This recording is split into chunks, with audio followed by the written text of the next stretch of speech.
Found MCX files on a Windows system and not sure what they belong to? These are extension files from Microsoft's discontinued Media Hub application. I'm Evan Brooks, Certified Support Engineer, and here's what these Windows Media Center extension files are and what you can do with them. A critical part of my workflow, having a universal file viewer installed, acts as a quick test for MCX file damage. My exact recommendation is linked below.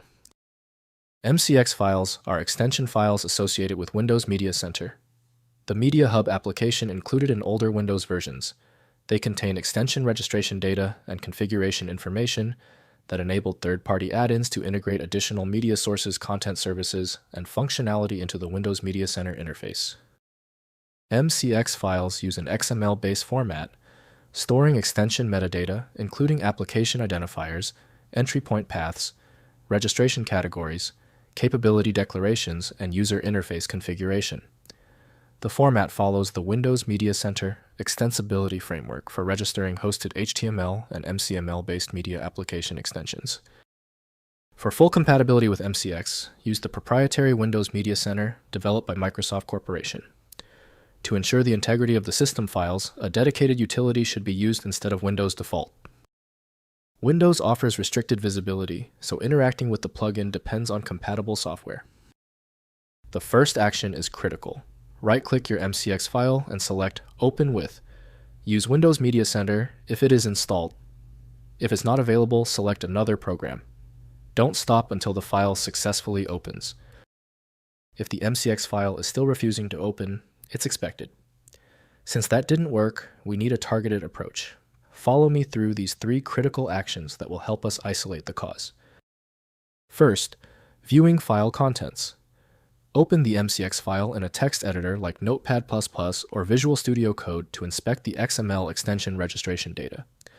The content reveals the extension name entry point, URLs, capability declarations, and media center categories. This is useful for understanding what media service or functionality the extension was designed to provide. Next, running in Windows Media Center, MCX extensions only function within Windows Media Center, which was discontinued after Windows 7 and available as an add-on for Windows 8.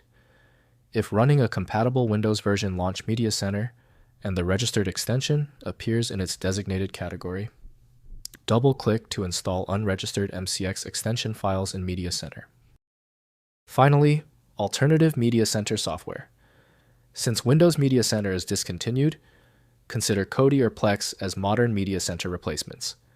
These platforms offer extensive plugin ecosystems for adding media sources, streaming services, and content functionality. While MCX extensions are not compatible, the same media functionality is available through Kodi add-ons or Plex plugins. If compatibility checks failed, it is likely because the file extension name is shared by different developers for unrelated formats, causing your PC to use the wrong reading language. An effective path forward often involves using a format-agnostic utility that is designed to prioritize actual data content over the potentially misleading extension name.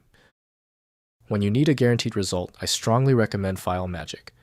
Its ability to read corrupted archives and show a file's contents instantly, even without the right extension, makes it invaluable. Get your copy at filemagick.com. We appreciate your support. Please take a second to hit the like button and join the subscribers.